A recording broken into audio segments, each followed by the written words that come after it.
Hi, I'm Darren Wright with Wright Inspections. Follow me through a home inspection, and I'll show you why I'm the Wright Inspector for your home inspection.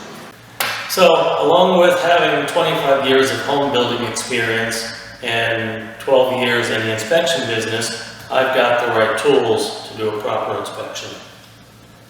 Thermal imaging cameras are used on every inspection. I do not charge extra for this. As I go through a home, we'll look at walls, ceilings for any anomalies, missing insulation, moisture problems.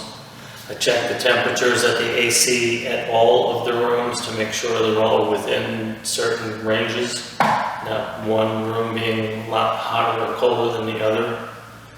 We've also had moisture meters, both pin type and pinless, so we can verify if things actually are wet or not when we see moisture stains. We've got borescopes, so we can see inside walls, behind cabinetry, behind dishwashers. Humidity can be measured in a home. If AC is not working properly, we'll take that into consideration depending on the humidity and the load that's being put on the unit. So you have to have the right thermometers for that. We're going to start our inspection on the outside, and we always look at grading and drainage and any potential moisture problems around the house. Probably 90% of the foundation issues we find are moisture related. So while we're going around the outside, we'll look at our gas piping, make sure it's bonded, not rusting, no leaks. Look at our water main, we'll check our pressure, make sure the valves all work. We look at irrigation systems for any leaking. There's a whole lot of moisture behind me. We do have problems with this one. As we go around, looking at the foundation, we do have some moisture damage on this one. And as we go around, we're looking at stucco for proper installation, no sloppy repairs that may be hiding other problems. Looking up at the roof overhangs for evidence of leaks, condition of the wood fascia, looking for termite damage, rot, all of those things. We'll be checking windows from the outside, looking for evidence of failed seals. So before we take the cover off the electric panel, we're going to look at the breakers from the outside, make sure they're the right size for what they're supplying. Most new homes have arc fault breakers. That one does not work. That one does not work. That's 2 out of 3, so those need to be replaced.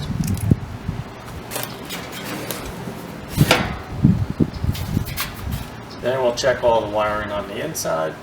Look for any hazards, any improper wiring. I'm going to make sure everything is safe in your new home. We do a visual inspection of the AC compressor unit. We'll be looking at the fan while it's running, make sure it's not wobbling. Look for evidence of bearing failures, condition and cleanliness of the coils, installation on the Freon lines. We'll also document the age of the unit, size, and what kind of Freon it uses.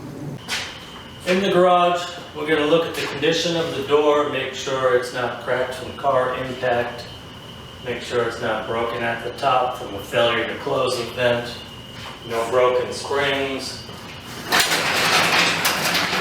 We'll do it manually first to really get a feel for the springs, the wheels, nothing's binding.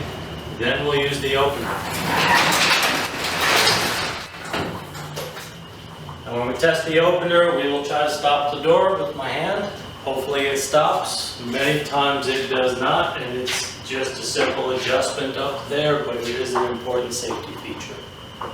It can result in a door breaking in half. As we go through the interior of the garage, we're looking for cracks, stains, other damage to the ceiling. We're looking for signs of termite activity. Sometimes it can be hidden, termite tubes inside the cabinets. Well, we find them. And we do full inspections too, just not like this. So once we get inside the house, we're going to go room by room. You're looking at walls and ceilings for cracks, settling, sags, any signs of repairs, any evidence of moisture problems or water damage. We'll check all the accessible outlets that we can get to, lights, switches, windows and doors all get tested. Windows also get looked at from the inside and outside to make sure there's no broken glass, no bad window seals or fogged up glass. And as I walk through the house with a high quality Fluke thermal imager, not a cheap phone adapting thingy, we can see our temperatures at all our registers, make sure the AC is in the proper range, and we can see where there's insulation loose, missing, or not thick enough. As we go into the attic, we will look for these areas to try to verify it and document it.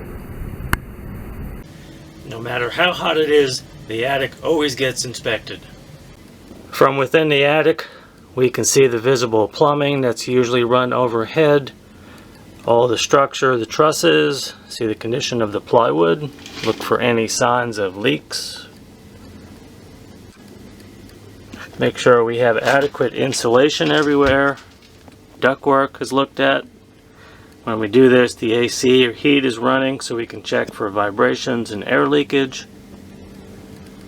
And the overall temperature in the attic is taken into consideration to see if we have adequate ventilation. When we're looking at the AC coil in the attic, we're looking for improper installation on the drain lines. Very commonly done wrong. This will cause problems. From the outside, this doesn't look like it's overflowing. The top drain's not leaking. From the inside, this plug is not supposed to be in here.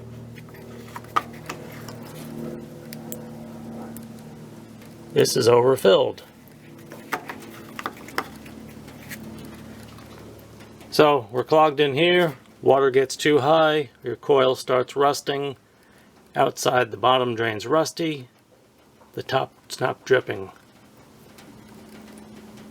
Simple fix, take the plug out, put the right fitting in there, clean this thing out, or you're gonna... We also do manufactured home inspections and FHA foundation certifications.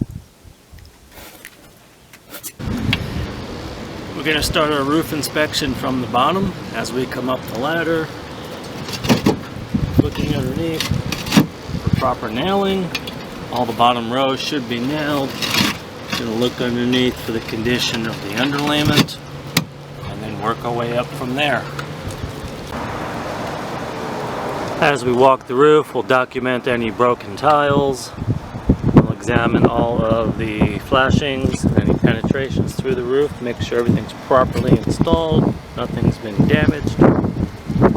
And clients are always encouraged to join me at the end of the inspection where we can walk around the home. I can explain any findings, answer any questions you have about the home, and make sure you're completely satisfied. You can also call me for a phone review after the inspection, either way. So, remember, call the Wright Inspector for your next home inspection.